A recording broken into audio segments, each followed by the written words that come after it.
हनुमान जी को हमने 10 फीट नीचे गड्ढे में देखा और पूरी कॉलोनी वासियों का कचरा कॉलोनियों का यहाँ डाला जाता है। इस क्षेत्र का कचरा हाँ संग्रहण हाँ। आज रात भर ऐसी स्थिति को देख के नींद नहीं आई तो अचानक ही कुछ दिन के बाद में यहाँ भैरव जी कुमावत है वो हमारे पास आए। हनुमान जी ने हमको स्वप्न दिया है कि तुम जाओ तो महाराज को लेके तुम मदिरा पान करते हो तो ये छोड़ो, अक्षय भक्ति छोड़ो, भगवान की भक्ति करो तो हनुमान जी का भी कुछ कर देना और बाकी तुम भी फक्कड़ हो। और हमारे हनुमान जी भी ऐसे ही फक्कड़ साई में बैठे हैं। यहाँ केंद्रीय मंत्री जी से लेके मुख्यमंत्री बनने से पहले श्री भजन लाल जी भी यहाँ प्रार्थना किए और जी हाँ दूसरे दिन उनको मुख्यमंत्री का पद हनुमान जी के पद। धर्म इति धारेति, जिस धर्म को धारण किया जाए उसका नाम धर्म है। एक रामचरितमानस में लीगराज जटायु आज पूरी दुनिया को दिखाना चाह रहा है धर्म। वो कह रहा है कि मेरा जो है स्वरूप सुंदर नहीं है, पर माँ जानकी जी को कैसे हर के ले जा सकते हो आप। किसी बहन बेटी की धर्म की रक्षा करना ही सच्चा धर्म है।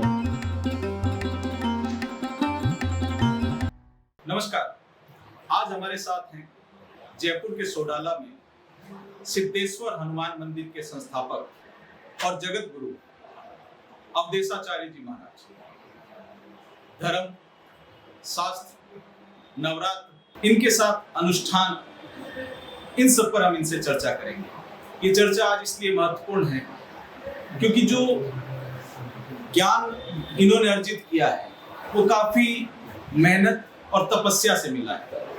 जब आज की तारीख में जिनको पूरा ज्ञान नहीं है वो धर्म के प्रचारक बने हुए हैं और कहीं न कहीं उससे सनातन को भी नुकसान हो रहा है और धर्म को भी नुकसान हो रहा है और धर्म एक उपहास का सब्जेक्ट बनता जा रहा है। तो उसको रोकने के लिए आगे आना पड़ेगा। इसीलिए मैंने राजनीति पिछले 10 साल से, एक दशक से मैं राजनीति कवर कर रहा हूँ, लेकिन अभी मैं पॉलिटिक्स से हट के थोड़े दिन, क्योंकि ये भी हमारी एक नैतिक जिम्मेदारी है कि अगर धर्म में कुछ चीजें भटक रही हैं तो हम उन लोगों के पास जाएं जो धर्म की सही राह दिखाएं। तो गुरु जी, पहले तो आपका बहुत बहुत धन्यवाद, आपने हमें समय दिया और बहुत बहुत शुक्रिया। जब हम सिद्धेश्वर हनुमान मंदिर बैठे हैं तो शुरुआत वहीं से करेंगे गुरु जी। इस मंदिर का इतिहास जरा सा दर्शकों को बताना चाहिए। मनोजवम मारुतुल्य वेगम जितेंद्रियम बुद्धिमताम वष्टम बातात निजम्बा नरयुत मुखम श्री राम दूतम सततम स्मरामि। यहाँ हम 30 साल हो गए इस क्षेत्र में आए हुए। पहले 22 उदाम राम मंदिर में रहते थे, फिर इसके बाद में राम मंदिर के कुछ समय भजन पूजन किया। वहाँ पे वास करने के बाद में एक फैक्ट्री क्षेत्र है यहाँ करतारपुरा, वहाँ हनुमान जी का मंदिर मिला। वहाँ आरती पूजन नहीं होती थी और मंदिर ऐसे ही था। वहाँ पे सभी फैक्ट्री में काम करने वाले रहते थे, तो वहाँ पे अब भक्ष्य पदार्थ ग्रहण करते थे और माहौल ख़राब था। तो वहाँ जाके माहौल को ठीक करके और वहाँ मंदिर का निर्माण कराया। वहाँ संत ब्राह्मणों को वास कराया और भगवान की अखंड रामायण कीर्तन और पूजा और सभी भगवान की पोशाक, रोज़ वहाँ नित्य रामायण पाठ होती है। उसके पश्चात यहाँ से कई बार हम निकल के जाते थे दूसरी कॉलोनियों में, तो हनुमान जी को हमने 10 फीट नीचे गड्ढे में देखा है यहाँ पे सिद्धेश्वर हनुमान जी। और पूरी कॉलोनी वासियों का कचरा कॉलोनियों का यहाँ डाला जाता था। इस क्षेत्र का कचरा हाँ संग्रहण हाँ, आसपास में गोभी के खेत थे। तो रात भर ऐसी स्थिति को देख के नींद नहीं आई कि हमारे इष्ट हमारे हनुमान जी लोग यहाँ वहाँ बिठा देते हैं और उनकी ऐसे कोई भाव नहीं है नगर बस्ती में और हनुमान जी ऐसे बैठे हैं। तो उसी को चित्त में स्मरण करते हुए भजन पूजन करते हुए भगवान की आहुति और यज्ञ के साथ प्रार्थना करते थे कि भगवान ये हनुमान जी का मंदिर बन जाए और इनकी सुरक्षा और इनको राजभोग और आरती पूजन इनकी होने लगे। तो अचानक ही कुछ दिन के बाद में यहाँ भैरव जी कुमावत हैं वो हमारे पास आए और उन्होंने ये मंदिर का हमें पट्टा दिया कि महाराज जी मंदिर आप संभालें। तो हमने उनसे निवेदन किया, हम तो फक्कड़ संत हैं, कहाँ से मंदिर बनाएंगे, क्या करेंगे, और ये ज़मीन जायदाद की कागज़ का हम क्या करेंगे, आप लोगों के साथ हम भी हैं, मिल के बनाओ। तो फिर बोले महाराज हम तो आपको दे देते हैं, हनुमान जी ने हमको स्वप्न दिया है कि तुम जाओ वो महाराज को लेके आओ। फिर हम यहाँ पे टेंट लगाए, फिर टेंट लगा के साफ़ सफाइयत करवाए कई दिन तक। फिर यहाँ संतों को हमने छोड़ा, अखंड रामायण चलती रही अनिश्चितकालीन 12 वर्ष। और भैरव कुमावत जी के यहाँ ही 2 कमरे किराए से रह के संतों को रखा गया। इसके बाद में धीरे धीरे भगवान को भोग लगने लगा। हम जिस मंदिर में रहते थे वहाँ से टिफ़िन आता था और भगवान को भोग लग जाता था। उड़ीसा के पुजारी थे श्री नटवरदास जी, बड़े अच्छे संत थे। यहाँ नगर बस्ती में उनके प्रति बहुत आस्था हो गई लोगों की, और बड़े लोग आने लगे। सुंदरकांड, रामायण सभी आयोजन यहाँ होने लगे। तदुपरांत दिल्ली गए थे हम, तो दिल्ली में ढोलक वहाँ पे खड़े थे बस की प्रतीक्षा में। उसी समय 2-3 भक्त मिले, तो बोले महाराज जी आप कहाँ विराजते हो। तो हमने कहा जयपुर में रहते हैं हम। तो एड्रेस बताया। फिर वो कुछ दिन के बाद हमारे पास आए, तो हमने उनको कहा कि भाई तुम मदिरा पान करते हो तो ये छोड़ो, अच्छा भक्त छोड़ो, भगवान की भक्ति करो, वो कोई अच्छा कार्य करो तो तुम्हारा भाग्योदय होगा, और पूर्णिमा की पूर्णिमा हनुमान जी के दर्शन करो। तो 3 पूर्णिमा उन्होंने दर्शन किए। इसके बाद में हमसे एक दिन कहने लगे आप हमारी जन्म कुंडली देखो। तो जब जन्म कुंडली देखे तो उनके जन्म कुंडली में शनि की महादशा थी, शनि उच्च के थे, चतुर्थ भाव में बैठे थे। तो एकदम हनुमान जी की चरणों में बैठकर हमने कहा कि आप ज़मीन का कार्य करिए, मकान बना के दीजिए। आपने सुझाव दिया कि ज़मीन के व्यापार से। हाँ, और कुछ हो जाए तो हनुमान जी का भी कुछ कर देना, और बाकी तुम भी फक्कड़ हो, और हमारे हनुमान जी भी ऐसे ही फक्कड़ साई में बैठे हैं। और उस समय तक हनुमान जी टेंट में? हाँ, टेंट में थे। तो फिर उन्होंने शुभ कार्य प्रारंभ किया, और 400 गज में उन्होंने काम किया, और 3000 फ्लैट बना के वहाँ निकले। उन्होंने अपना कंपनी का नाम नीहो ओमेक्स सिटी 2 कंपनी बनाई। दिल्ली एनसीआर की हाँ, बड़े बिल्डर्स। और धीरे धीरे वो बढ़ते चले गए। फिर उन्होंने ही हनुमान जी की कृपा ग्रहण करके और ये मंदिर का निर्माण कराया।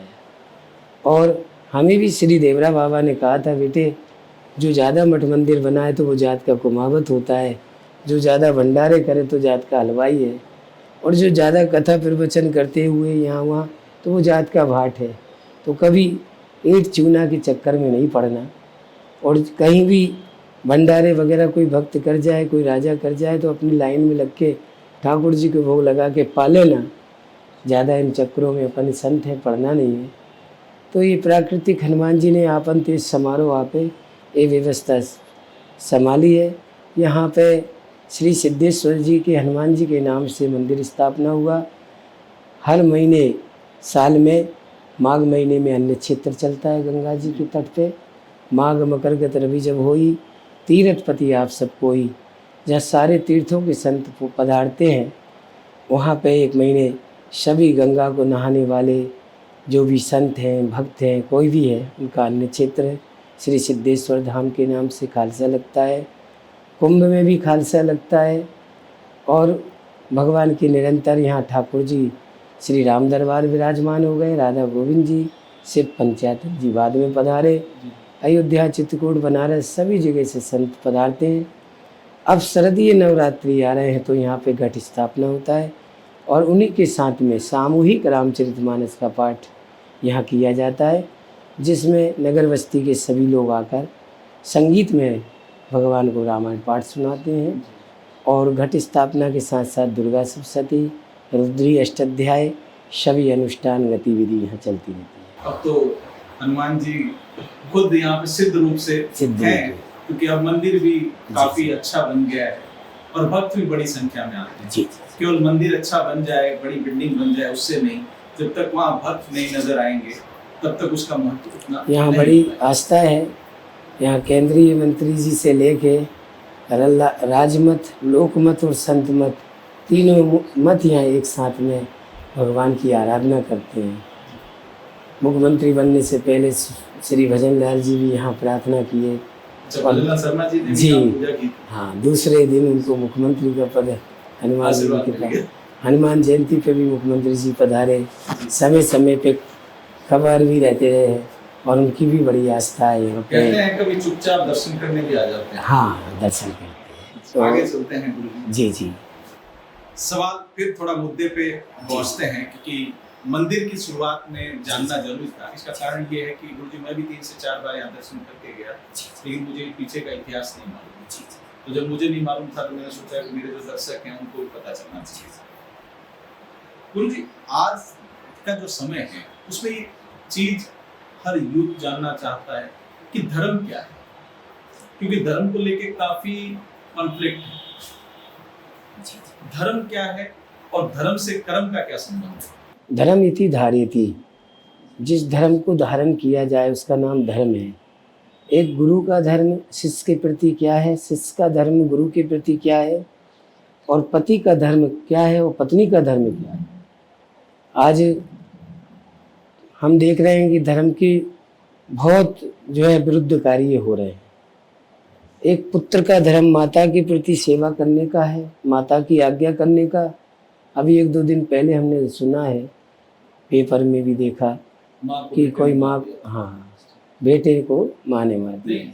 तो ये बेटे ने माँ को मारा, हाँ, और पिता और बहन के सामने। हाँ, तो वो ऐसी घटनाएं अनेक घटती हुई दर्शन दे रही हैं, क्योंकि हम धर्म शास्त्र का आज सानिध्य नहीं ले पा रहे, पवित्र संतों का सानिध्य नहीं ले पा रहे।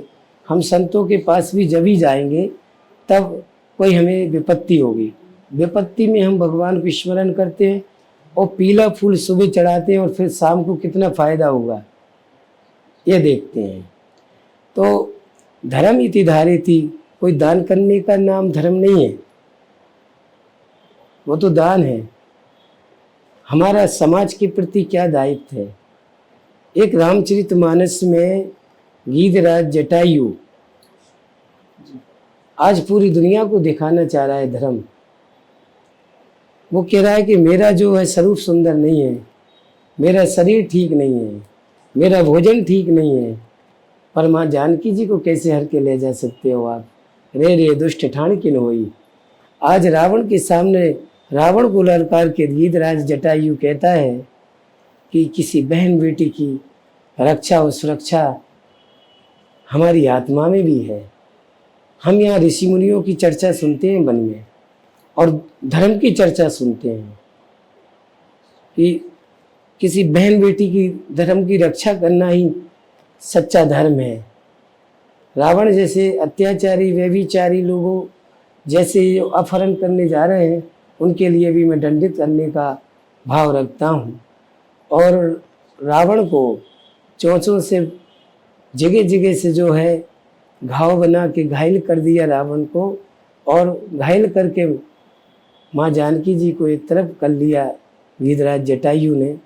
सभी पक्षी राजों ने कहा कि भैया अब तो इसको मार दो, एक बेहोश है।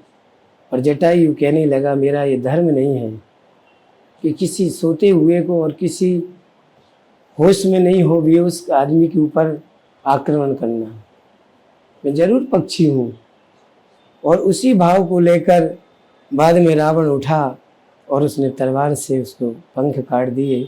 पंख काटते हुए भी सभी पक्षियों ने हंसी उड़ाई कि तुमको क्या मिला, आज तुम्हारी ये स्थिति नहीं होती यदि।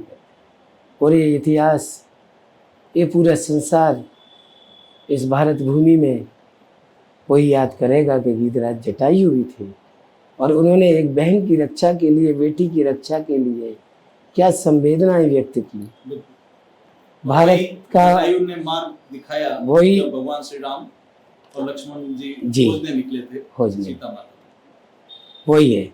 और यहाँ महाभारत में भीष्म पितामह मेरी रक्षा करो, आचार्य द्रोणाचार्य जी मेरी रक्षा करो, और वो द्रौपदी वहाँ पे चिल्ला रही है 5 पतियों के सामने, पर उनकी रक्षा किसी ने नहीं की। वो भी रोम रोम में उनके बाण लगे हैं। एक वहाँ अधर्म हो रहा था, कोई नहीं बोला। और भगवान श्री कृष्ण जी उपदेश दे रहे हैं और रामचरितमानस में जटायु को अपनी गोदी में लेकर प्रार्थना कर रहे हैं कि आप जो है अपना शरीर को रखिए, हम आपकी सेवा करेंगे, हम आपको हर तरह की औषधि लगा के ठीक कर लेंगे। पर गीधराज जी ने कहा कि जहाँ आप स्वयं ब्रह्म खड़े हो, आपके द्वारा मेरा अंतिम संस्कार, यह अर्पण और तर्पण और समर्पण की भूमि है। आज कोई बच्ची को देखने जाते हैं तो गोत्र मिलाते हैं, फिर शिक्षा देखते हैं, फिर इसके बाद में परिवार देखते हैं, संस्कार देखते हैं, तब कहीं हम वर्ण करते हैं। इसी प्रकार से भगवान की भक्ति जब तक ऋषि मुनियों के द्वारा, शास्त्रों के द्वारा जान नहीं ली जाए, तब तक ये भाव में नहीं बनता।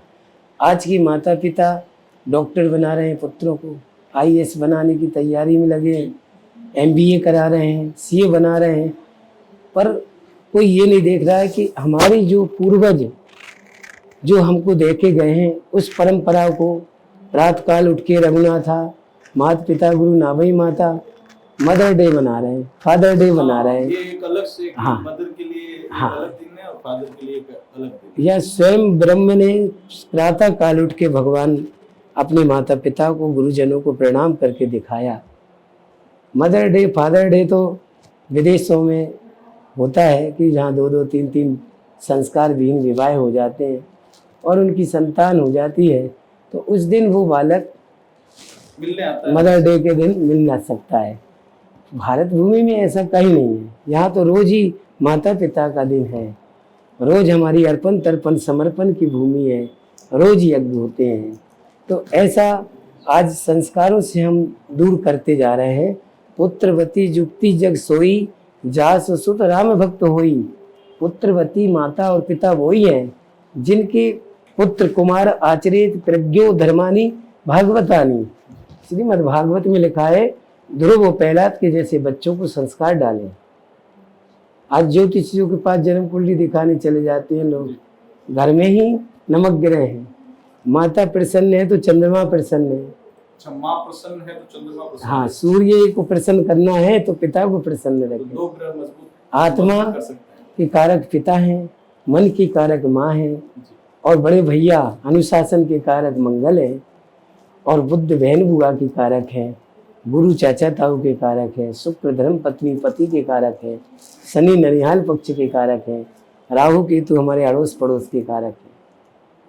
तो इनकी सब हम सेवा करते थे, एक दूसरे की संवेदित रहते थे, तो हमें जन्म कुंडली दिखाने की जरूरत नहीं पड़ती थी। नवग्रह अपने आप ही जो है शांत भी हो जाते थे और संयोजक हो जाते थे। इसका कारण गुरुजी ये नहीं मानते हैं क्या कि जो शहरों में देखें और ये अभी तो गाँव में भी पहुंच गया है कि पहले सामूहिक परिवार रहते थे, अब एकल परिवार वाला ज्यादा आया है कि मैं मेरी हम दो हमारे दो तक जब तक आया है परिवार, भी अपने आप को सीमित कर ले रहे हैं। तो इसी के कारण से आज हमारी पूरी समाज में जो समाज की समृद्धता थी वो नष्ट होती जा रही है। आज लोगों के पास लौकिक सुख व्यवहारिकताएं जो हैं खाली स्वार्थ बस की रह गई है। एक दूसरे के पड़ोस में क्या हो रहा है किसी को मालूम नहीं, नाम नहीं जानते। हाँ, जब हम साथ बैठेंगे, साथ उठेंगे, एक दूसरे की अपने दुख सुख की चर्चा करेंगे तो संयोजक बनेंगे। आज भगवान श्री राम जी ने अपनी सत्य की यात्रा की अयोध्या, और श्री राम जी ने जब अयोध्या से चित्रकूट और लंका तक यात्रा की तो वहाँ दीनहीन गरीब सभी से भगवान श्री राम जी मिले। मांगी नाव न केवटाना, कहीं तुम्हारे मरम में जाना। तो एक केवट को जो प्रेम दिया भगवान ने और मित्र बनाया भगवान ने सबसे। सबरी को मिले तो सबरी के जूठे बेर खा के, तो नीच ऊंच को त्याग के भगवान ने सबसे प्रेम किया। चित्रकूट में कोल भीलों के पास गए तो कोल भील कह रहे हैं, नाथ हमारी यही बड़ी सेवकाई, ले ना वासन वसन चुराई। तो सबसे एक दूसरे से ऋषि मुनियों के पास आश्रम में गए, 35 ऋषि मिले। भरद्वाज जी से मार्ग पूछा, वाल्मीकि जी से ये पूछा कि मैं कौन सी जगह रहूं। सभी से, कुंभज आदि ऋषियों से, विश्वामित्री आदि ऋषियों से, सर्वंग ऋषि से, सभी सकल मुनि के आश्रम जाए जाए सुखदीन। भगवान ने सबको सुख दिया और सबसे भगवत चर्चा की। और माँ जानकी जी अनसुईया के पद गई सीता, उनसे पति धर्म के विषय में ज्ञान प्राप्त किया। आज की बहन बेटियां ब्यूटी पार्लर में जाएंगी और फिर किट पार्टी में जाएंगी, कहाँ जा रही हैं? आज हमारे घर में रामायण नहीं है, हम गीता के और रामायण और श्रीमद् भागवत के देश में उनकी चर्चा नहीं हो पा रही। कथाकार आ रहे हैं तो वो अपना उतना ही प्रसंग कहेंगे, उसमें बीच में भजन हो जाएंगे, गजल के टाइप में श्लोक हो जाएंगे। बस आज 56 भोग है, कल ये है, परसों वो है, 7 दिन की कथा हो गई। तो कथा कराने वाले भी बाय बाय, हम इतने बड़े धर्मात्मा हैं, पर उनमें ग्रहण कितना किया? जब वर्णम पंच विप्राणाम भागवत विघ्न निवरार थे, आज बहन बेटियां भी कथा कर रही हैं। मैं किसी बहन बेटी का वो नहीं हूँ, क्योंकि नवरात्रि तो आदि शक्ति परमम्मा एक नारी को सम्मान देने के लिए ही नवरात्रा स्थापित हुए। लेकिन गुरुजी थोड़ा सा सवाल इसमें मैं पूछूंगा। जी जी जी।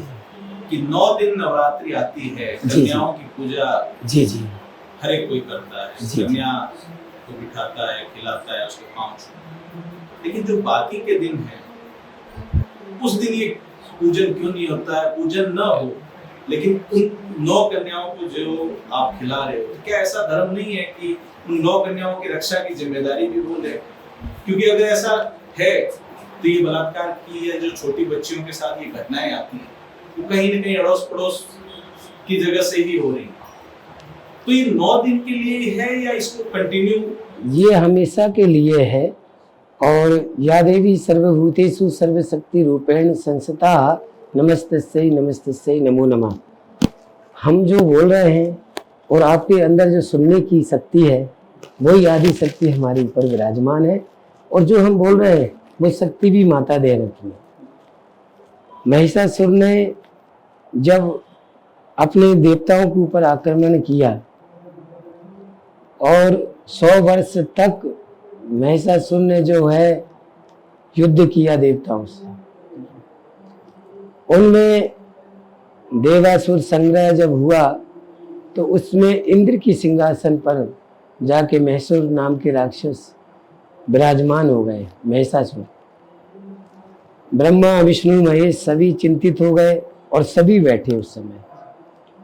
और सभी को बैठने के बाद में भगवान शिव जी की ललाट से एक तेज उत्पन्न हुआ, वो पृथ्वी पे आया।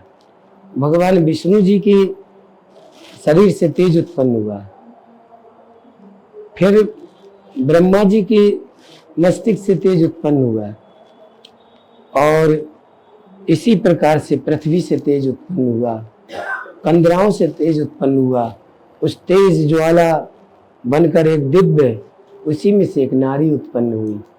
भगवान की विष्णु शिव जी के ललाट से जो है माँ आदि शक्ति परमम्मा दुर्गा जी का ललाट स्थापित हुआ, और वक्ष स्थल एक ब्रह्मा जी की ललाट के तेज से उत्पन्न हुआ, और पृथ्वी तत्व से चरणों की स्थापना हुई, और भुजा विष्णु भगवान की तेज से उत्पन्न हुआ। इस प्रकार से आदि शक्ति की प्रकट हुई, और प्रकट होकर उन्होंने 9 दिन घोर जो है युद्ध किया। और युद्ध करने के बाद में विजयदशमी के दिन महिषासुर नाम के जो राक्षस थे उनका युद्ध किया। उस दिन से विजयदशमी हमारे यहाँ मनती आ रही है। प्रथम शैलपुत्री के रूप में, तपस्या के रूप में माँ जानकी शक्ति की पूजन होने लगी। द्वितीय ब्रह्मचारिणी, तो देवी का स्वरूप कैसा होना चाहिए। फिर तीसरा जो है चंद्र घंटा के रूप में, चंद्र घंटा का रूप जैसे एक युवा बच्ची क्रांति लिए हुए अपनी चलती हैं, इस प्रकार से वो चंद्र घंटा के रूप में माता की एक तरुण अवस्था में पूजा की जाती है। तो हमारे 1 वर्ष की बच्ची को प्रथम दिन खीर पवाई जाती है, द्वितीय दिन की बच्ची को 2 वर्ष की होती है उसको हलवा खिलाया जाता है, शास्त्रों में भी वर्णन है। तो आदि शक्ति की परमम्बा की जो हम पूजन करते आ रहे हैं, आज हमारे द्वापर में कात्यायनी महामाई महायोगनेश्वरी नंदगोप सुतम पति कुरु थे, तो सभी गोपिकाओं ने भगवान को प्राप्त करने के लिए आदि शक्ति की उपासना की। रामचरितमानस में बालकांड में दोहा नंबर 134 में जय जय महेश मुख चंद चकोरी, जय जय माँ कदानंद माता, मन जाहि राचो मिलई सोवर, सहज सुंदर सावरो, ये पूरी दुर्गा सप्तशती का फल है। तो आदि शक्ति की पूजन द्वापर से लेके त्रेता, त्रेता से लेके कलयुग में चली आ रही है। अब कुछ राक्षस लोग हैं जो ना बेटी समझते, ना वो उनके अंदर ये भाव है कि ये बिटिया हमारी कॉलोनी की या नगर बस्ती की है। किसी समय हम जब बालक थे तो एक बच्ची गांव की होती थी तो वो पूरे गांव की बच्ची कहलाती थी, वो पवित्र है। कहीं एक दमाद आया है तो उस दमाद की घर घर मेहमानी के नाश्ता हमारे यहाँ करना है, पूरा गांव का, एक बहाने से पूरे गांव का। आज हम सीमित होते जा रहे हैं, नाना प्रकार के दृश्य देख रहे हैं, नाना प्रकार के आहार विहार हम कर रहे हैं। रसोवयम रसोई, अब जैसे हम रस पाएंगे, जो हमारी भोजन रस में बनता था, प्रेम में बनता था, आज वो होटल में जाके अक्षा भक्ष खा रहे हैं, जीवों की हिंसा करके खा रहे हैं। तो उनके विचार भी वैसे जीव जंतुओं जैसे हो गए, संगति वैसी हो गई, वो विचार वैसे बनते जा रहे हैं, संगति वैसी मिलती जा रही है, भोग विलासता वाली। तो उनके मन और मस्तिष्क में वही बात है कि इनको छलें, इनको ठगें, इनको ऐसे स्पर्श करें। जो लूटपाट, अत्याचार, व्यभिचार जो हो रहा है, ये हमारे दुर्जनों की संगति करने के कारण और सदग्रंथों का और मंदिरों का, आज कुछ समय से मंदिरों में भीड़ हो रही है, तीर्थों में भीड़ हो रही है। जायते तीर्थाध्वंसा, अब तीर्थ में पिकनिक के रूप में जा रहे हैं। आज भगवान की लीला कीड़ा की भूमि नवरात्र में ही बात करें गुरु जी, जो नवरात्र में मैं चूंकि ग्रामीण परिवेश से आता हूँ, तो मैंने ये आज से अगर 10-12 साल 15 साल पीछे जाए तो जो गरबे होते थे बहुत ही सात्विक तरीके से होते थे। कोई एक महिला गाना गाती थी और एक घड़े में पूजा सामग्री टाइप जलाते थे और दिए सरसों के लगते थे और बहुत ही सामान्य तरीके से होता था। लेकिन वो धीरे धीरे धीरे कल्चर आगे बढ़ते बढ़ते आज गरबा नाइट में बदल चुका है। आज जयपुर में आप देखेंगे तो पोस्टर लगे हुए हैं। इसको कैसे देखते हैं? गरबा धर्म के नाम पे ही हो रहा है ना। भगवान माता जी ने जब महिषासुर को वध किया तो पूरी प्रजा ने, सभी स्वर्ग के लोगों ने, अप्सराओं ने प्रसन्नता से माँ भगवती को रिझाने के लिए नृत्य किया और उसमें राग कैरवा है, ख्याल है और अनेक राग रागनियों से भगवान को रिझाने के लिए बड़े मर्यादित गरबा करते थे। माँ के जागरण में उनमें श्लोक और संस्कृति से भजन गाए जाते थे। आज के समय में इसको बिजनेस बना लिया लोगों ने कि इनसे ये चंदा लेना है, उनसे वो चंदा लेना है, ऐसे गरबा कराना है और फिर उस गरबा का भाव ही बदल दिया पूरा।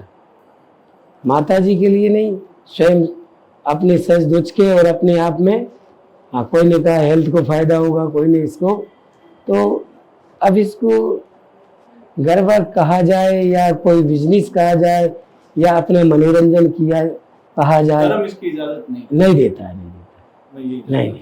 नहीं देता। और यही गरबा इस प्रकार की आधी रात्रि में एक पतिव्रता स्त्री जिमी स्वतंत्र भई बिगड़ी नारी, कृषि निरावे चतुर किसाना।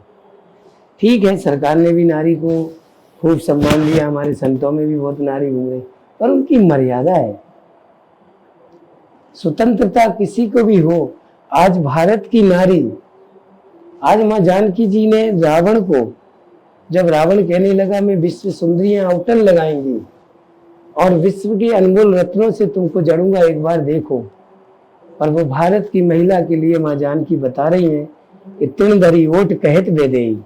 अरे रावण, तेरी संपत्ति मेरे स्वामी के सामने तिनके के समान है। एक भारत की नारी के लिए लंका में वास की, पूरी वन यात्रा की, अपने पति देव की रक्षा के लिए उनके व्रत और नाना प्रकार के उन्होंने अपने कष्ट जीवन में ग्रहण किया, पर उन्होंने अपना पतिव्रता कहीं भी त्यागा। इसी प्रकार से ये रामचरितमानस जब तक हम पढ़ेंगे नहीं और ये चरित्र अपने जीवन में नहीं उतारेंगे तब तक ये आ ही नहीं सकता। हनुमान जी की, राम जी की रोज उपासना करने वाले लोग आते हैं, पर हनुमान जी के जैसे बने तो हनुमान कौन हो सकता है? जिसके जीवन में मान नहीं हो वो हनुमान। मसक समान रूप कपि धरे हो, ओ कनक रुद्राकार शरीरा, बड़ा और छोटा बनना कोई सीखे तो हनुमान जी से सीखे। सेवायाम धातु से भक्ति का निर्माण होता है। उप समीप उपासना, जो समीप हो उसकी उपासना की जाती है। तो आज के समय में हम बालक को हॉस्टल में पढ़ा रहे हैं, सुंदर सुंदर स्कूल कॉलेज में पढ़ा रहे हैं, जो कष्ट हमें हुआ वो बच्चों को नहीं हो। पर जब तक हम दुख सुख में बच्चों को नहीं रखेंगे और उनको साथ में बैठा के हनुमान जी का चालीसा और रामायण गीता और व्रत नहीं करवाएंगे और एक दूसरे के विवाह में दुख सुख में नहीं ले जाएंगे, तब तक बच्चों के अंदर ऐसा भाव उत्पन्न हो ही नहीं सकता।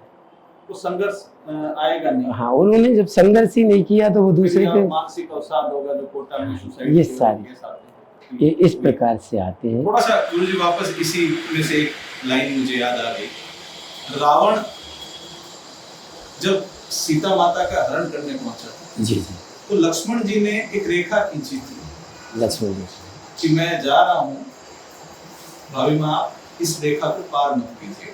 जी। हमारे इस पूरे देश में कोई भी माँ बहन हो या कोई भी व्यक्ति हो, उसका भगवा के प्रति एक अपने आप स्नेह है। भगवा को देख के मान सम्मान से हाथ जोड़ना, पांव छूना, ये हमारी परंपरा रही है। और भगवा के प्रति ये सम्मान उस दौर में भी था जी, कि सीता मैया ने उस भगवा के कारण, क्योंकि रावण साधु के वेश में आया था, वो लक्ष्मण रेखा पार की। तो भगवा की मर्यादा रावण ने तोड़ी थी। एक बार रावण ने शायद भगवा एक बार भी धारण किया था, जहां तक मुझे जानकारी। नतीजा क्या होगा? कुल का नाश होगा। लेकिन आज अगर देखते हैं, मैं नाम ही लेना चाहूंगा किसी का, कि जिसको देखो वो भगवा पहन के बिना ज्ञान के वो जो धर्म के बारे में अनाप शनाप बोल रहे हैं, उनको कौन रोकेगा? इसकी जिम्मेदारी कौन उठाएगा? इसकी जिम्मेदारी स्वयं समाज को उठाना है, उनको देखना है। मर्यादा तो वो भी तोड़ रहे हैं। आज हम यहाँ पे 30-35 साल हो गए। नगर बस्ती में संत रहता है तो वो अपनी माता समझता है नगर बस्ती, उनके माता पिता नगर बस्ती होती है। या कोई अच्छा कार्य होगा तो नगर बस्ती का नाम होगा। और संत को आज के समय में कोई बिल्डिंग से, कोई अटारी से, कोई उनके स्वरूप से और माया से, जिस प्रकार की रावण ने अपनी माया रूपी बनाकर और माँ जानकी जी से कहा कि मैं लक्ष्मण रेखा खिंची है, जब अंदर घुसना चाहा नहीं घुस पाया तो कैसे पार करूं, तो उसने अपने रावण आवत सुनत सकोबा देवन तके मेरु गिर खोबा चलत दशानन डोलती अग्नि। जब रावण चलता था तो पृथ्वी नाव के जैसे डोलने लगती थी। इतना बलशाली रावण, पर गोस्वामी जी ने कहा कि गलत काम करने के लिए रावण जा रहा है। इत उत तक स्वान की नाई, जैसे स्वान माने कुत्ता।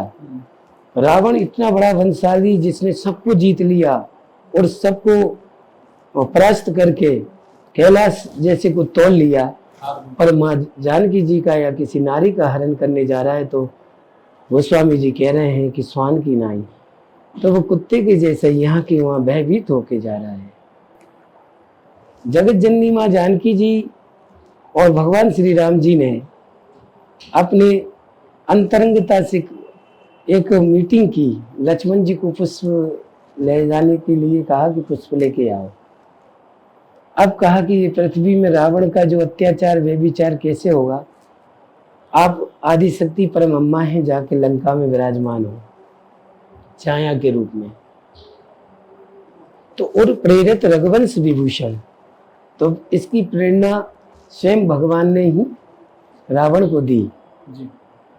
और रावण वो प्रेरणा लेकर माँ जानकी जी को जगदम्बा मानते हुए रावण ने अपनी मर्यादा नहीं त्यागी, लेके भी गए, हरण करके भी आए।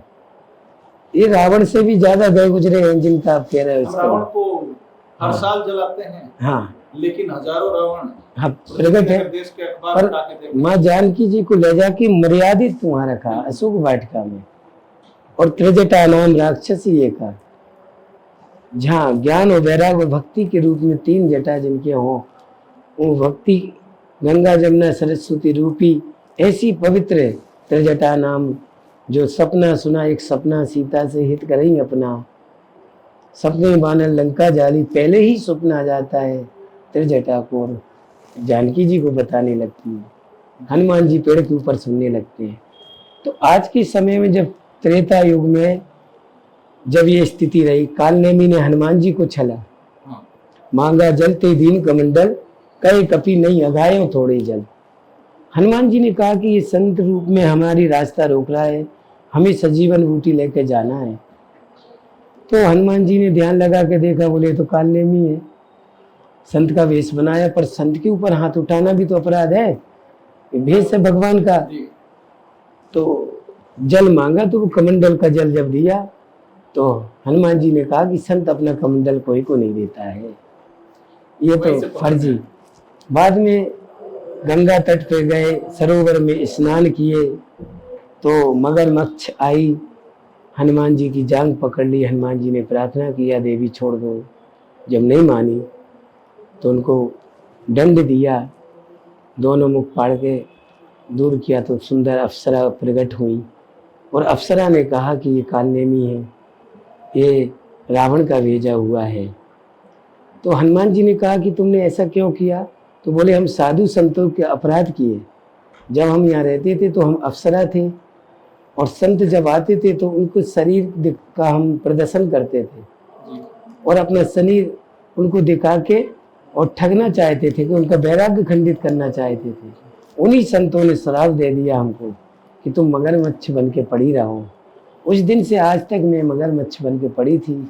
हमने संतों से निवेदन किया कि हमारी रक्षा करो, हमें अपना स्वरूप दो, मगरमच्छ गलती हो गई, एक संत से अपराध हुआ तो मगरमच्छ बनना पड़ा। और वो कपटी मुनि जो बन के आया, तो बोले हनुमान जी को ये बताना है कि वो कपटी मुनि है, हाँ वो राक्षस है। तो हनुमान जी ने गुरु दक्षिणा पहले दी और अपना रूप में फिर आगे बढ़े। तो त्रेता युग में जब ऐसा हुआ तो ये कलयुग है। अब यहाँ पे विवाह कर रखे हैं, फिर भी संत कहला रहे हैं। ऐसे कई महंत हैं जो मंडलेश्वर बने हैं, जिसका रक्त किसी से संयुक्त नहीं हुआ हो, वो विरक्त कहलाता है, विरक्त इंद्रियेषु। तो आज के समय में अखाड़े अपने अपने पंथ तैयार कर रहे हैं, लोग अनेक संप्रदाय उत्पन्न कर रहे हैं, और जो सबसे फक्कर साधु भजन पूजन करने वाला है, जिसके पास कुछ है नहीं, बोले ऐसा ही है महाराज, कुछ होता तो कुछ कर रहे हैं। आज की दुनिया चकाचौंध माया में और सांसारिक व्यवस्था में, जैसे अग्नि जलती है तो उसमें पतंगे उड़ते हैं और उसमें जल जाते हैं, इसी प्रकार से संसार कलिमल ग्रसित विमूढ़, ये विमूढ़ता के कारण नाना प्रकार के अपराध कर रही है, और नाना प्रकार के पंथ, नाना प्रकार के फर्जी बाबा उत्पन्न हो गए। ये धर्म प्रचारक के नाम से नहीं, अपने को हाँ क्या आवश्यकता है? सनातन धर्म तो सदा से अंत तक है। हमारी वैदिक परंपराएं शुरू से ही चली आ रही हैं, पर इसमें हम कमाए कैसे, ट्रस्ट कैसे बनाएं, कैसे अंधों के नाम से लें, कैसे गौ माता के नाम से लें। गौ माता की गौशाला में जाने से शर्म लगती है लोगों को, और गाय के नाम से मांगना बहुत अच्छा लगता है। कई जगह देखो आप, कहीं न कहीं ईश्वर न्याय करेंगे उन लोगों, न्याय पूरा हो रहा है, क्योंकि रावण को भी दंड मिला था, कुल का नाश हो गया। रहा ना कोई कुल रोवन हारा, राम विमुख असाल तुम्हारा। तो ऐसा हाल होगा, कहाँ राम हतो पछारी, रावण के अभिमान था, अंतिम में कहने लगा हाँ कोई राम थे, उन्होंने हमें आखिरी में मंदोदरी सिर पीट के रो रही है, क्या बताओ मेरे को कौन समझाएगा, मेरे को कौन चुप कराएगा। रहा ना कोई कुल रोवन हारा, राम विमुख असहाल तुम्हारा। आपका धर्म के विरोध में जो कार्य किया है, आज आपकी स्थिति ये पड़ी है, आपकी दसों जो है सिर कटे पड़े हैं। रावण दशानंद था, और महाराजा चक्रवर्ती दशरथ थे, जिन्होंने 10 इंद्रियों को जीत रखा था। और रावण 10 इंद्रियों को बिगाड़ रखा था, इसलिए उसका ये हाल हुआ। और दशरथ जो 10 इंद्रियों को, जो सभी काम में कौशल हो, कौशल्या मैया, ऐसी की गोद में भगवान स्वयं ब्रह्म खिलते हैं।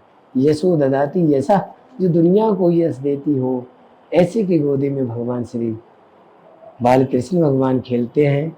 तो आज की बहन बेटियां पैंट बुशर्ट पहन रही हैं, फटे कपड़े पहन रहे हैं, जिनके आंचल ही नहीं है, उनकी आंचल की क्या रक्षा करेगा पुत्र? मारेगा नहीं तो क्या करेगा? बुरा नहीं मानना।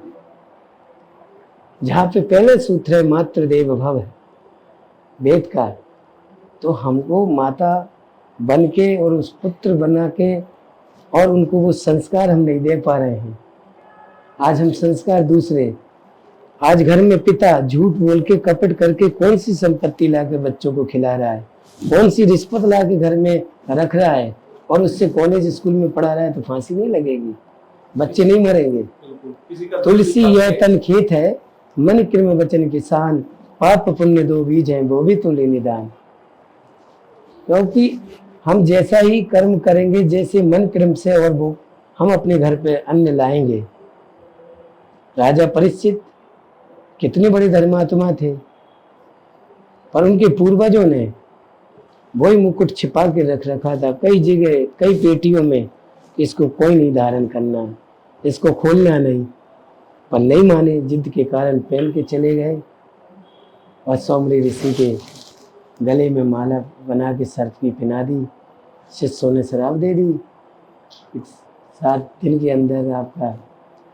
तो कहने का भाव ये है कि हमें अपने शुद्ध कमाई, शुद्ध विचार और शुद्ध चर्चा जब तक घर में नहीं होगी, घर में दीपक लगता था, त्योहार मनते थे, और सामूहिक परिवार में रहते थे, एक साथ रहते थे, एक दूसरे को हम मिठाई देने की, हमारे जितने त्योहार व्रत हैं। इसी से गुरु जी थोड़ा सा सवाल मैं मिस कर जाऊंगा, वो सवाल याद आ गया, क्योंकि अभी कुछ दिन पहले की बात है, बच्चे के साथ गए तो शिव परिवार उसी कहा कि ये लीजिए आप, लेके पूजा पाठ करता हूँ मैं। लेकिन एक दिन सवाल आया कि गणेश जी शिव जी के पुत्र हैं, उनका वाहन है चूहा, चूहे को खाता है सांप जो शिव जी के गले में है, सांप को खाता है मोर जो कार्तिकेय जी का वाहन है, और नंदी जी हैं तो माता जी तो शेर पे विराजमान है, तो नंदी जी तो उनका वो है, लेकिन सब साथ एक परिवार में। इसको कैसे? श्रद्धा विश्वास रूपिणो भवानी शंकरो वंदे। जिस घर में श्रद्धा के रूप में नारी रहती हो और विश्वास के रूप में पति रहता हो, और श्रद्धा और विश्वास जिस परिवार में है, प्रेम है, वहाँ गौरीपति गणेश जी होते हैं, वहाँ कार्तिक जैसे पुत्र होते हैं। जब विषमता को भी समता में ले आए। आज हम संतों को देख लो, संतों के पास शेर भी बैठते हैं, हिरण भी बैठते हैं। हाँ। हमारे पीपा जी हुए रामानंद संत, हाँ, आने संत दरस जिमी पातक टरही। पीपा जी हुए हैं बहुत बड़े भक्त, खींची परिवार के, गागरोनगढ़ झालावाड़ में। तो पीपा प्रताप जग वासना नाहर को उपदेश दिए। तो पीपा जी महाराज जब अपने प्रवचन करते थे तो उसमें शेर भी बैठता था और हिरण भी बैठते थे, और विषमता को सम्यता में लाने का कार्य हमारा श्रद्धा और विश्वास होता है। आज जीव जंतु हित अनहित पशु पक्षी जाना, मानस तन गुणवंत निदाना। तो हित और अनहित पशु पक्षी भी जानता है। आज आप हमारे नाहर सती में रहे, अलवर क्षेत्र में, वहाँ सहस्त्र चंडी और सतचंडी यज्ञ भी किए। तो वहाँ वन विभाग का एक महल बना था जो राजा का शिकार करने का स्थान था। तो हमने सोचा यहाँ भीड़ ज़्यादा रहेगी, वहाँ हम रहेंगे। तो वहाँ पे हम रहते थे जंगल के बीच में, खाली एक हम 2-3 महात्मा हमारे साथ। तो हमारे साथ शेर चल के आता पीछे, हाँ, और वो परिक्रमा करते तो वो भी परिक्रमा करता। यहाँ बहुत साक्षी लोग हैं वहाँ पे, और वो ढोक दे के चला जाते, हम अंदर चले जाते। आज तक शेर ने कभी हमको कष्ट नहीं दिया, और हम डरते रहते कि ये हावी नहीं हो जाए, कहीं ऐसे नहीं हो जाए। तो भगवान श्री शिव जी ने पूरी समाज को सूत्र से बांधने का काम किया और श्रद्धा के रूप में माँ पार्वती और विश्वास के रूप में भगवान शिव जी रहे। गौरीपति गणेश जी महाराज चूहा की सवारी इसलिए बनाए और पूरे दुनिया को बताए कि हम कितने भी बड़े बन जाएं, कितने भी बड़े बन जाएं, पर हमें बैठना उठना सीखना चाहिए तो गणेश जी के जैसा, कि किसी गरीब की झोपड़ी में भी बैठ जाएं तो उसको कोई भारी नहीं लग जाए। गणेश जी हमेशा दिखाना चाह रहे हैं चूहा की सवारी बना के कि गरीब और अमीर के यहाँ कितना भी बड़ा हो जाए तो बैठे तो उसको कभी भार नहीं लगे।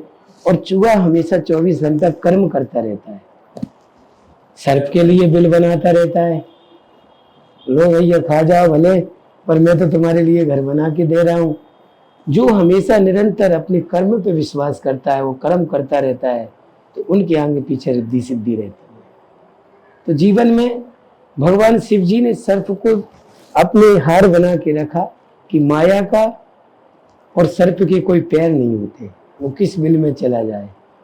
तो पूरी दुनिया को भगवान शिव जी ने भभूति लपेट कर बताया, एक दिन भभूति हो जाएगा, जो स्नो पाउडर लगा रहे हो और हीरे मोती पहन रहे हो, ये यहीं तक के हैं। सर्प माया कब कहाँ खिसक जाए कोई पता नहीं, और सर्प भी किस बिल में खिसक जाए कोई पता नहीं। भगवान श्री भोलेनाथ नंदी पे विराजमान होकर, धर्म के स्वरूप नंदी है कि धर्म पे विराजो। सत्य, सोच, दया और दान, ये धर्म के पग हैं। पहले सोचो हम क्या कर रहे हैं, सत्यता पे चलो, धर्म करो, दीनहीन पर अबला पे दया करो। आज ना दया है, छोटी बच्ची के साथ कोई कर्म हो रहा है, ना दान है तो वो तमोगुणी है। कोई ज्योतिषी यूट्यूब में बता दिए कि आज ऐसा दान कर देना, कोई भगवान शिव जी को यहाँ मिर्च चढ़ा जाते हैं, कोई जला हुआ लकड़ी का केला चढ़ा के जाते हैं। आजकल माचिसों का ढेर लगने लगा हमारे। ये एक नया हो गया माचिस। तो मैंने सोचा कि माचिसों की इतना पुजारी से पूछा, बोले रोज चढ़ा जाते हैं मंगलवार को लोग। तो ऐसे ऐसे तो विद्वान, अरे माचिस तुमको चढ़ाए तो कैसा लगेगा, अरे जो आप पाते हो वो भगवान को खिलाओ, चमत्कार के लिए। और कथा में कोई चमत्कार नहीं लिखा, कोई संत कभी चमत्कार नहीं दिखाता, चमत्कार तो जादूगर दिखाता है, बाजीगर। संत की तो वाणी ही। हनुमान जी ने लंकिनी को जब दर्शन दिया तो लंकिनी कहने लगी, तात स्वर्ग अपवर्ग सुख धरई तुलाई कर। हे हनुमान जी, आज मेरा जो सत्संग हुआ है इसकी मैं तुलना स्वर्ग में लेके मैंने अप्सरा बन के रही, वो नहीं मिला सुख। अपवर्ग माने में मुक्ति में रह के देखी, वो सुख नहीं मिला। इस सुख को मैं कैसे तोलूं। मेरे जीवन में जो सुख मिला है आज आपसे मिलके, आज मेरा व्यवहार बदल गया, आज मेरी दृष्टि बदल गई। मैं सबसे महान रावण को मानती थी, आज सत्संग ने नेत्र खोल दिया कि सबसे बड़ा चोर तो रावण है। एक बार कुबेर पर धावा, पुष्पक जाम जीत ले आवा। तो कुबेर भैया को लूट लाया, वो पुष्पक विमान लूट लाया माँ जानकी जी को। मैं नाव के दानव के पास गया तो उनकी लड़की को लूट के मंदोदरी को विवाह कर लिया। सबसे बड़ा चोर तो मेरा रावण है। आप तो माँ जानकी जी की खोज करने आए थे, आज मेरी सोच बदल गई, आज मेरा विचार बदल गया। और प्रवेश नगर कीजिए सब काजा, वही लंकनी कहने लगी। आप प्रवेश कीजिए, रघुवीर का ध्यान करिए और उनकी कृपा जिस पे हो जाए तो गो की जो पग है वो समुद्र इतना बड़ा है, वो गो के पग समान हो जाता है। अग्नि शीतल लगने लगती है, अग्निकांड भी होना था, आगे से आगे दृष्टि मिल गई। तो सत्संग बहुत बड़ी चीज है, महान संतों का सानिध्य। संतों के पास में कोई दिखा सकते हैं, हाँ, तो खुद को ही संतों के पास जाके फालतू बात ना करके उनसे हम धर्म शास्त्र की चर्चा करें। धर्म शास्त्र की जब चर्चा करेंगे, भरत चरित्र का हम जब चिंतन करेंगे, तो हमारे घर में आज जो भाई भाइयों में विवाद हो रहा है वह होना बंद हो जाएगा। भरत सरिस को राम सने ही जग जप राम राम जप जई। यदि कौशल्या मैया की दर्शन करना है और कैकेयी मैया के दर्शन करना है, 14 वर्ष के बाद में राम जी जब पधारे तो सबसे पहले कैकेयी के घर गए। भगवान व्याकुल होकर रुदन करने लगे कि कैकेयी मैया, मैं तो वन में भ्रमण करता रहा और आप 14 वर्ष तक इस कमरे में सीमित रह गई, जहाँ अनेक दासी और दास आवटन लगाते थे, आज यहाँ मकड़ी के जाल लगे हैं, छिपकलियों की नाना प्रकार के घर बने हुए लटक रही हैं, यहाँ झाड़ू नहीं लगा 14 वर्ष। मेरे से बड़ा तो त्याग आपका है। संसार के लोग कैकेयी को निंदनीय कहते हैं, पर संत उनको वंदनीय कहते हैं कि राम जी को राम बनाने वाली यदि कोई माँ है, संसार का अवजस लेने वाली, और भगवान श्री राम जी ने भी पहले कैकेयी को प्रणाम किया। तो हम रामायण जब पढ़ेंगे तो वो सूत्रों को हमारे जीवन में उतारेंगे, एक सामाजिकता, एक मातृ के प्रति, एक पिता के प्रति। पिता हेतु जस कीन सुकरणी, सो मुख लाख जाय निबरणी। कवि कुलभूषण गोस्वामी जी कहते हैं, हजारों हजारों सौ मुख भी मिलके यदि कोई कहेगा तो पिता के लिए अर्पण तर्पण समर्पण जो भरत जी ने किया है, वो संसार का कोई व्यक्ति नहीं कर सकता है। ऐसा लगता है कि अयोध्या से लेके स्वर्ग तक कोई सोने की सीढ़ी बनाई हो। महाराजा चक्रवर्ती राजा दशरथ जी की जितने कार्य अर्पण और तर्पण का उन्होंने किया, वो कोई नहीं कर सकता। यदि हम जीवन में पढ़े तो देखें, लक्ष्मण जी का जीवन देखें, और घर में रामायण जब होगी कोई हमारे शुभ काम हो जाएगा। रामायण पढ़ करा लिया, पर रामायण के पात्रों को हमने जीवन में नहीं उतारा। रामचरित मानस, राम जी के चरित्र का मानस है, मैं से मर्यादा ऐसे आदर्श, न से नम्रता से सहनशीलता, ये सब हमारे जीवन में होना चाहिए। आज आने वाली हमारी शरदीय नवरात्रि है, वर्षा विगत शरद ऋतु आई, और शरद ऋतु में हमें भगवान आदि शक्ति की 9 अंक होते हैं पूरे जीवन के, तो हमें ये ऊर्जा और शक्ति ग्रहण करने का ये शुभ अवसर मिलता है। इसमें हमें आहार विहार पे संयम रखना चाहिए, एक टाइम फलाहार करके और भोजन पान करके, और अपने इष्टों को, अपने कुल देवी की, जो हमारे पूर्वज जिन कुल देवताओं से हमें मांगते रहे और हमारे जो संस्कार थे वो हमें देते रहे, उन माताओं के प्रति जाके चरणों में हमें समर्पित होना चाहिए, व्रत करना चाहिए, संयम करना चाहिए, और मातृ शक्ति को, अपनी दी हुई जन्म वाली माता के हमेशा उनकी प्रतिभाव और निष्ठा बनी रहना चाहिए। आने वाली जो बिटियां हैं, जो हमारे 1 वर्ष की बिटिया है, तो उनकी पूजन करके, उनके चरण पखार के, उनको तिलक लगा के, उनको भोजन करके, खिल खिलौना दे के, और मातृ रूप में उनको विदा करना चाहिए।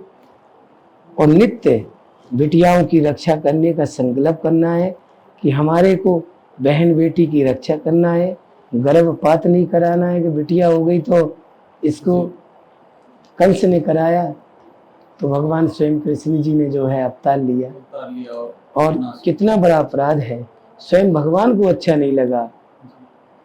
तो इसलिए ऐसे कार्य हमारे भारत भूमि में ना हो।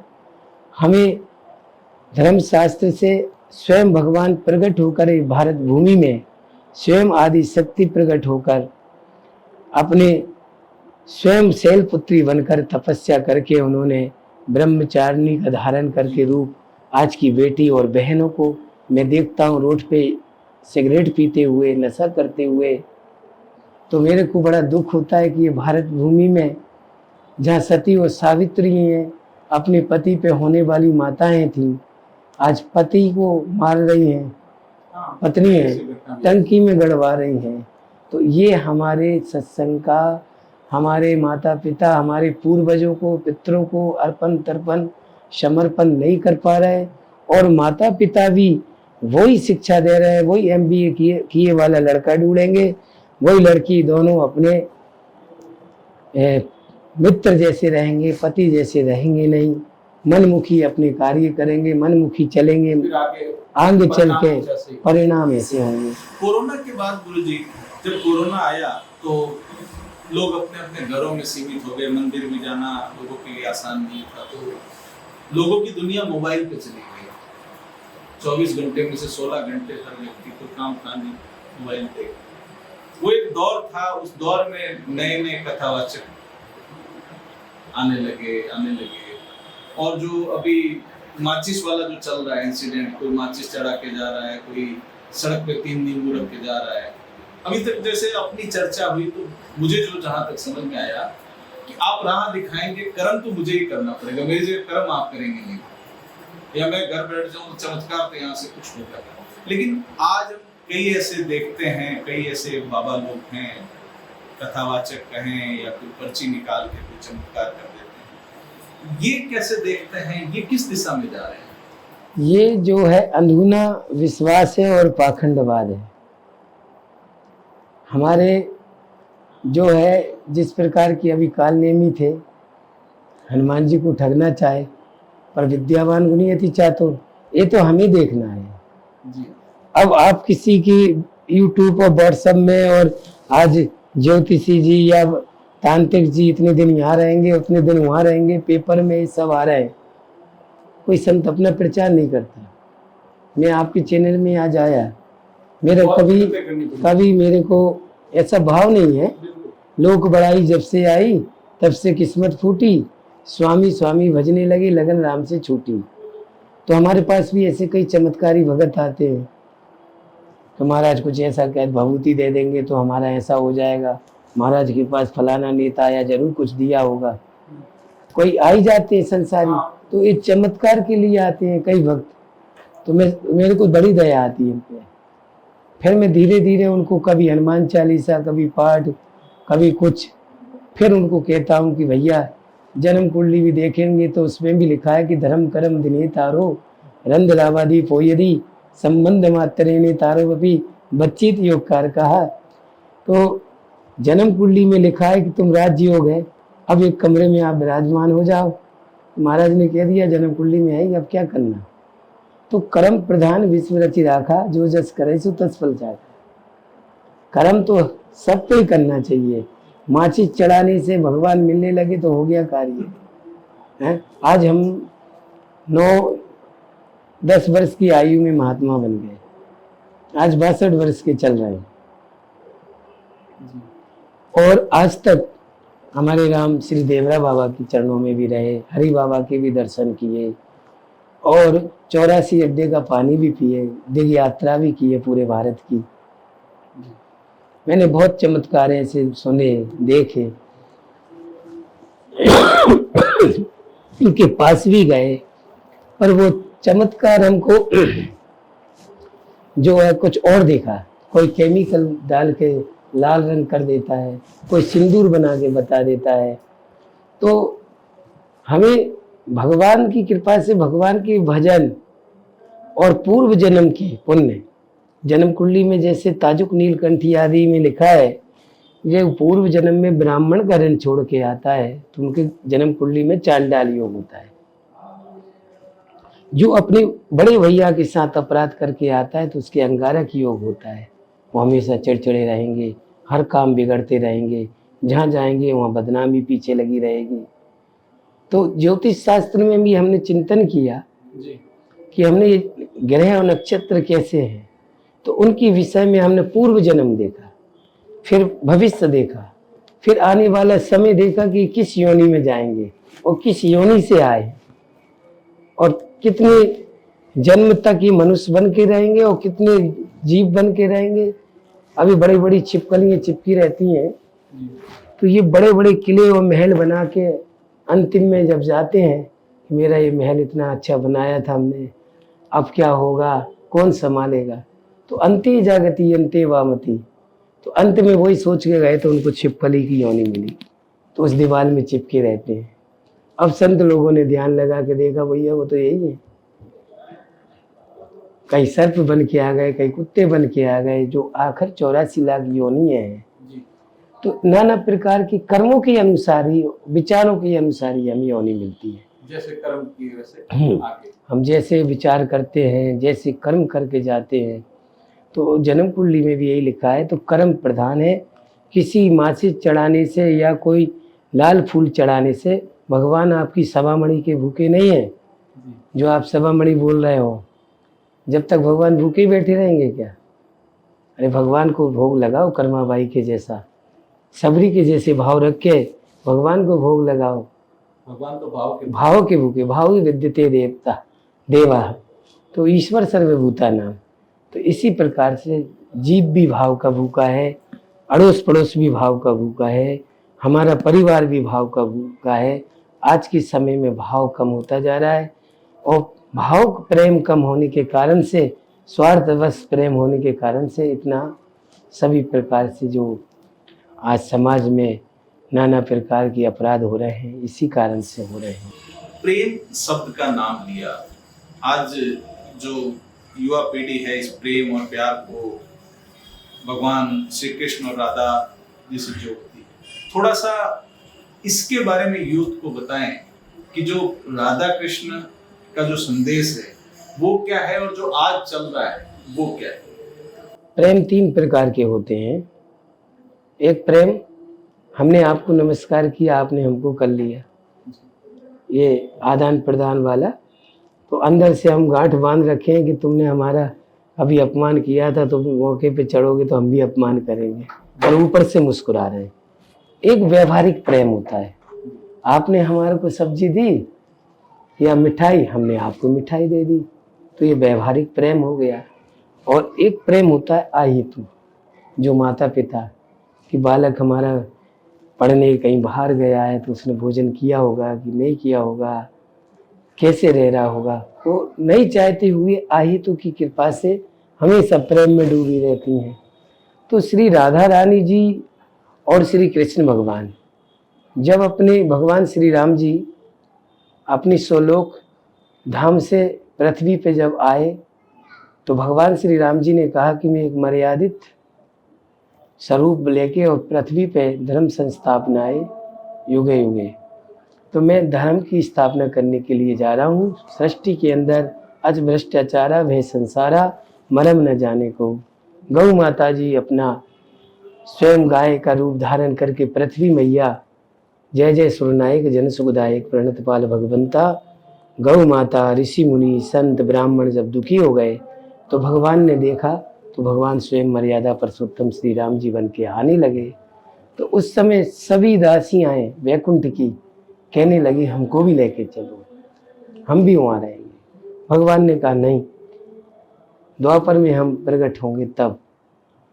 तो कुछ नहीं मानी तो लता पत्ता बन के भगवान श्री राम जी के, उनको मालूम था कि भगवान वन में जाएंगे। तो हे खग हे मधुकर श्रेणी, तुम देखी सीता मृग नैनी, उन लता पत्ताओं से अलंगन होके उनसे पूछने लगी।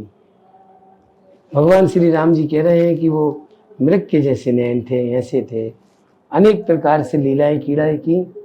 और अपने भगवान ने 11,000 वर्ष राज करके जब 100 लोग जाने लगे, तो लक्ष्मण जी ने कहा भैया आपने मर्यादा के कारण कष्ट पाया, मैं कुछ बोल नहीं पाया, मैं बड़ा बन के आऊँगा।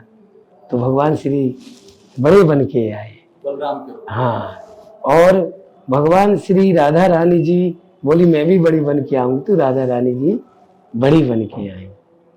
तो राधा रानी जी का स्नेह प्रेम आहितु का प्रेम था, रहने दो। तो वो प्रेम भगवान की कृपा से भगवान कृष्ण जी हमारे को परवाह करे न करे, पर राधा रानी जी हमेशा उनका परवाह करती थी। और भगवान श्री कृष्ण जी की भाव ये था कि राधा रानी ही भक्ति की आचार्य है, जनक सुता जगजननी जान की, अतिशय प्रिय करुणा निधान की।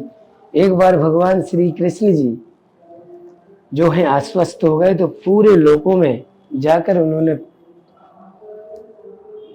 प्रश्न किया, और सभी ऋषि मुनियों ने कहा कि किसी महाभक्त की रज मिल जाए तो उससे वो ठीक हो सकती है। तो सभी जगह गए, कोई ऋषि मुनियों ने, कोई ने रक्त नहीं दी, उनको रज नहीं दी। बाद में राधा रानी जी के पास यमुना जी में स्नान कर रही थी, तो नारद जी गए, और नारद जी ने कहा कि भगवान किसी भक्ति की चरण रज चाहते हैं, आश्वस्त हो गए स्वस्थ रहने के लिए, कोई ऋषि नहीं दे रहा है कि हमें नरक में नहीं जाना है, ये नहीं। राधा रानी जी ने कहा कि मेरे को नर्क हो जाए, मेरी तो रज ले जाओ, अब ठीक हो जाए। और भगवान ने राधे तेरे चरणों की धूल अगर गिरी जाए। तो राधा रानी जी आदि शक्ति परमम्मा की इतनी आहितु की कृपा, तो इतना प्रेम और इतना भगवान श्री कृष्ण जी भाव रखते थे, प्रफुल्लित हो गए भगवान। और हमेशा भगवान श्री कृष्ण जी राधा राधा राधा, और भगवान राधा रानी जी जो हैं स्वयं कृष्ण कृष्ण का जाप करते थे। उनका स्वयं प्रेम अवतार भगवान श्री कृष्ण जी का और राधा रानी का एक ही स्वरूप, एक ही अंग है। और अलग अलग शरीर संसार के लोग देखते हैं। इसी प्रकार से आज की स्त्री पुरुष का भी जीवन जीना सीखे तो एक दूसरे के प्रति ऐसी संवेदना होना चाहिए। ये नहीं है कि कोर्ट कचहरी में जा रहे हैं, वो त्याग भी होना चाहिए। तो श्री राधा रानी जी का जितना भी कहा जाए उतना कम है। बहुत अच्छे से इस शब्द को आपने बताया। थोड़ा सा आगे चलते हैं गुरु जी। आज जैसे पहले भी सुनते थे, मैं भी एक आध बार दर्शन करने गया हूँ माँ बंगलामुखी जी। बंगलामुखी जी के बारे में जहाँ तक मैं जानता हूँ, मैं भी इस मामले में कह सकता हूँ कि अज्ञानी हूँ, लेकिन इतना सुना था कि उनकी जो भी पूजा अनुष्ठान होता है गुप्त रूप से होता है। लेकिन आज का जो दौर है, हमने कई विज्ञापन देखे बंगलामुखी माँ के अनुष्ठान और लोग कराए जा रहे हैं, इसको थोड़ा सा समझाएं। श्री बंगलामुखी की 10 विद्याओं में से एक माँ बंगलामुखी है, त्रिपुरा सुंदरी है, छिन्नमस्तिका है। तो वैसे तो 52 पीठ हैं। जब माता सती हो गई तो उनका जो शेष शरीर बचा, तो जहाँ जहाँ खंड हुआ वहाँ उनका अंग गिरे, उन स्थानों को कामाख्या आदि सब पीठ स्थापित हुई। तो माँ बंगलामुखी जी एक ढूढ़ा करके एक दानव हुए, और वो जैसे गर्मी के दिन में तूफान आता है, गोल गोल घूमता है रच के साथ में, इसी प्रकार से वो राक्षस आता और जिस गांव में प्रवेश कर जाता तो पूरे गांव को उड़ा के लेके चला जाता। जब पूरा गांव नष्ट हो जाता तो फिर ऋषि मुनियों ने कहा कि ये राक्षस तो बहुत परेशान कर रहा है। आदि शक्ति परम अम्मा से प्रार्थना की तो बंगलामुखी रूप में प्रकट होकर उन्होंने उस राक्षस पे जो है वध किया, अंकुश किया। उसमें बंगलामुखी की जो 10 विद्या है उनमें बंगलामुखी से कोई दीक्षित हो, पितृ भोजन करे, पितृ उनके पीले वस्तु अर्पित करे और उनकी आराधना करे। आज के समय में बंगलामुखी के नाम से डरा के लोग कि ये साधना कर लो तुम्हारी विजय हो जाएगी, कि मारन कर दो, उच्चाटन कर लो, मोहन कर लो। तो माता जी ने कहा कि यदि मारन करना है तो अपने मन में जो वासना है उनको मारो, उच्चाटन करना है तो वासनाओं का उच्चाटन करो, और सम्मोहित करना है तो अपने मन को करो, किसी आदमी का नहीं कहा। जैसे अतः हृदयम आलवेदम विवाह पद्धति में लिखा है कि एक बच्ची जो है अपने पति के हृदय में हाथ रख के कहती है कि मैं अपने हृदय रूपी ममता में जो बकरे रूपी ममताएं हैं, मेरे पापा, मेरे मम्मी, मेरी गाड़ी, मेरे वाहन, आज से मैं आलवेदन कर रही हूँ। आलवेदन का मतलब बलिदान, कि मैं ये आलवेदन कर रही हूँ कि आज के बाद हृदय से मेरे कोई नहीं, आप ही मेरे एक हृदय से हो रहे हो और मैं आपकी हृदय से बन रही हूँ। अब जो कुछ भी संपत्ति, ऐश्वर्य, जो कुछ भी दुख सुख है वो सब हमारा और आपका एक है। हृदय आलवेदम, मैं हृदय से आलवेदन कर रही हूँ।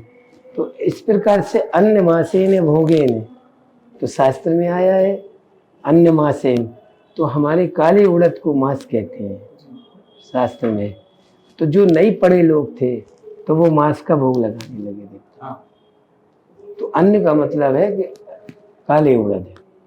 तो अनेक प्रकार की भ्रांति है। हाँ, उपासना सतोगुणी, रजोगुणी, तमोगुणी, राजेश्वरी, ये हमारे शास्त्र में है।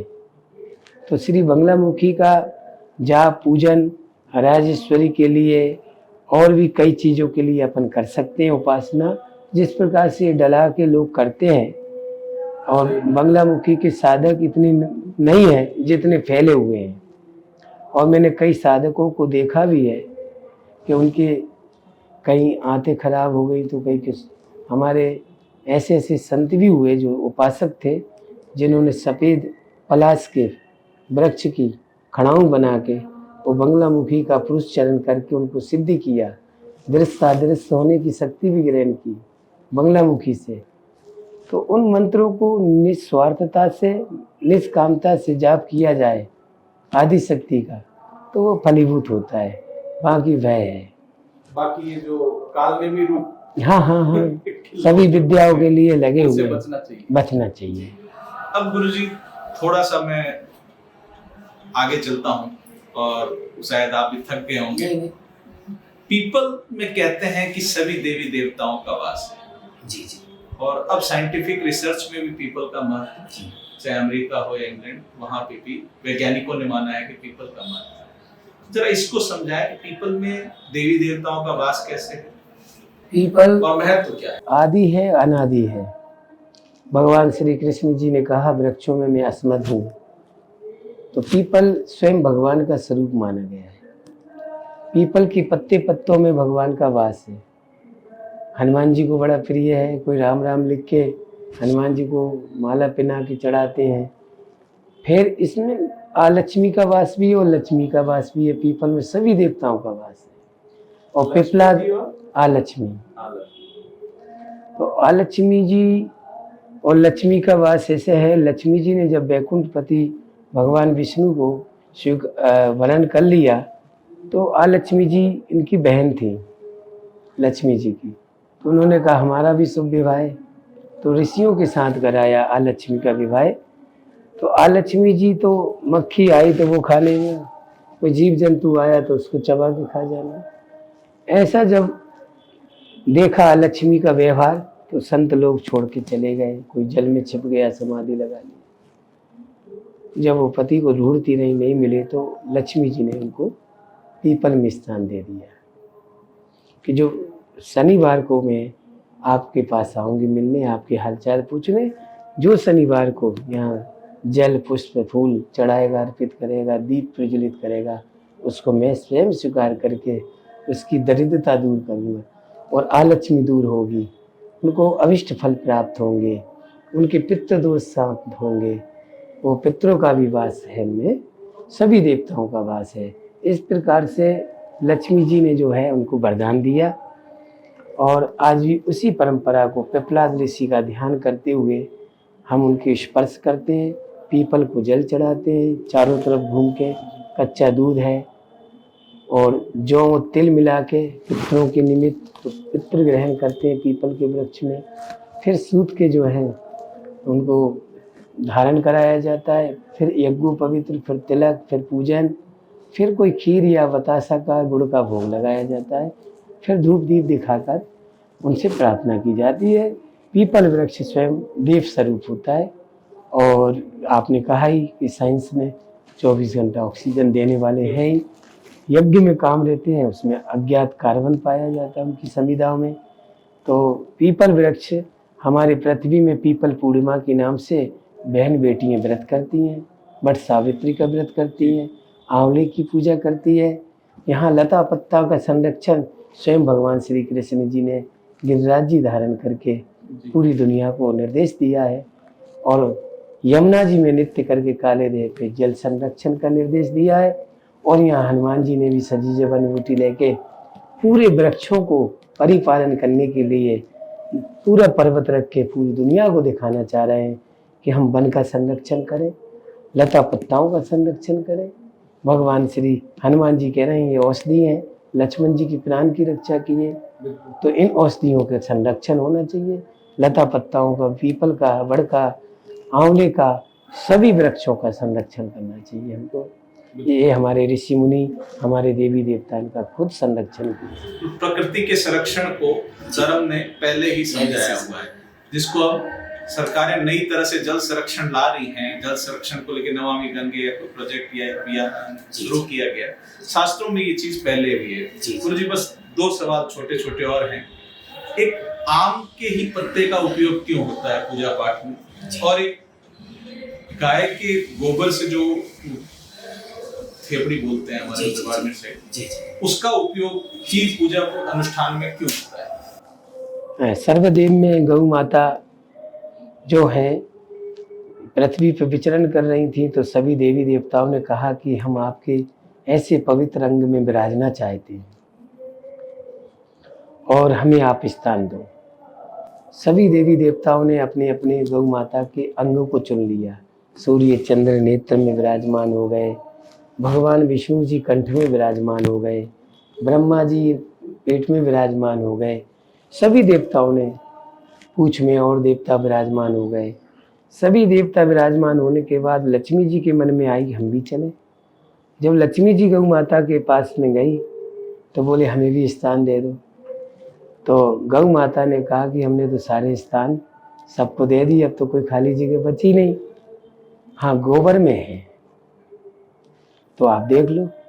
तो लक्ष्मी जी ने कहा हमें गोबर में ही वास करा दो। तो गौ में बसते लक्ष्मी, तो गौ के गोबर में लक्ष्मी का वास होता है। साइंस ने इसको खोज किया तो उसमें 60% ऑक्सीजन मिली। फिर साइंस ने उन कंडों को जलाया तो उसमें 35% ऑक्सीजन मिली। इसलिए साधु संत अपना यज्ञ करते हैं, जटामासी अगर तगर कमलगट्टा नगर मोता चाल चबीला, तो वो सभी औषधियों की भभूति तो होती है। तो वो भभूति जब कोई को देते हैं और ऑक्सीजन किसी को चढ़ने वाली और थोड़ी भभूति गौ माता की पवा दो तो थोड़ी देर के लिए, हाँ, तो गावो विश्व मात्रा, गाय विश्व की माता है। गाय के गोबर में लक्ष्मी का वास होती है। 2 असुरों के मेद से ये पृथ्वी का निर्माण हुआ है। तो हमारे ऋषि मुनि वेद पुराण शास्त्र में लिखा है जब तक गौ माता के गोबर से लेपन नहीं होगा तब तक वह पृथ्वी पूजन लायक नहीं कहलाती। हमारे साधु संत धूनी अग्नि तपस्या, हमारे पुराने लोग पितृ पूर्वजों के जब बुलाते थे तो घर को गोबर से लेपन करते थे। कृषि प्रधान देश था। दरवाजे के बाहर भी हमने भी देखा, अभी भी तो गांव में आप जाओगे तो गोबर से लेपन करके उनमें रंगोली आटे की हल्दी की बना के उनमें जो पुष्प होंगे वो रख के ब्राह्मणों का स्वागत करते हैं कि पितृ के रूप में आज हमारे ब्राह्मण देव आ रहे हैं, उनको भोजन कराना है, उनको वस्त्र आभूषण और वस्त्र देकर संतुष्ट करके विदा करते हैं। तो गौ माता का तो ये भाव है। और आम के पत्ते का भाव ये है कि श्राद्ध पक्ष चल रहे हैं, इन्हीं श्राद्ध पक्षों में भगवान श्री राम जी जो है अपनी माँ जानकी जी के साथ में गया गए और वहाँ महाराजा चक्रवर्ती दशरथ जी ने अपने हाथ निकाल के कहा हे पुत्रवधू पुत्र हमें पिंड दान दो। तो जब पिंड मांगने लगे सगुन उपासक मोक्ष न ले।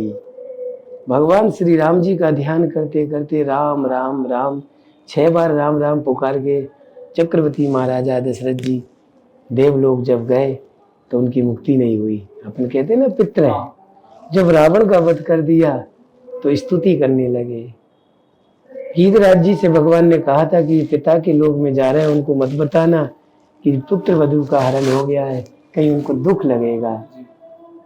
तो भगवान चक्रवर्ती राजा दशरथ जी ने इन्हीं पक्ष में पिंड मांगे। तो पिंड का कुछ सामान लेने भगवान श्री राम जी गए, विलंब हो गया। जानकी जी को फाल्गुनी गंगा के तट पर कहा कि आप जो है पिंड दान आप ही कर दो, विलंब लग रहा है। तो उन्होंने जो है गंगा के रज से पिंड बना के दान किए। उसमें गंगा जी से पूछा कि आपने राम जी जब पधारे कि पिंड दान दिए? बोले नहीं, हमने नहीं देखा। गौ माता है? बोले हमने नहीं देखा। सबने मना कर दिया। और आम के वृक्ष ने कहा कि हमने दर्शन किया, हमारे साक्षी में पिंड दान हुए। उस दिन से मना किया। हाँ, और उन्होंने सच बोल हाँ, उन्होंने कहा कि हमने दर्शन किए। तो हमारे 5 पल्लव लिए जाते हैं, उनमें से आम के पत्ते को विवाह हो, गृह प्रवेश हो, शुभ विवाह हो, घट स्थापना हो, तो उनको वरदान दिया कि हर शुभ काम में आपको लिया जाएगा, आपके बगैर कोई शुभ काम नहीं होगा।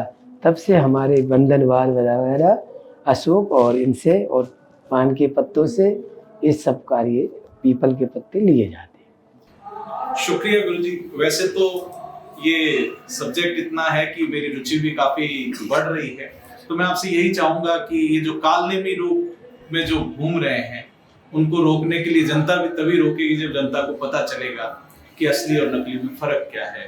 तो जब भी आगे आपके पास समय हो, क्योंकि चर्चा काफी बाकी है, तो आगामी दिनों में करेंगे। और ये जो कालनेमी रोग में जो भी भगवा का अपमान कर रहे हैं या जो धर्म का अपमान कर रहे हैं, उनको रोकने के लिए हर स्तर पे हर व्यक्ति को जिम्मेदारी उठानी पड़ेगी। और नवरात्र के लिए गुरुजी ने बड़े अच्छे से समझाया, चाहे जो बहन बेटियां हैं उनको कैसे, क्योंकि अगर आपका मन में नवरात्र में है तो माता जी को खुश करना है, और माता जी को खुश करने का रास्ता बहुत साफ शब्दों में बताया है कि छोटी बच्चियों की कैसे पूजा की जा सकती है। और केवल 9 दिन ही नहीं, 365 दिन आप अगर उनकी रक्षा करते हैं तो कहीं ना कहीं वो भी भगवान उसका फल देंगे। आज के लिए शुक्रिया।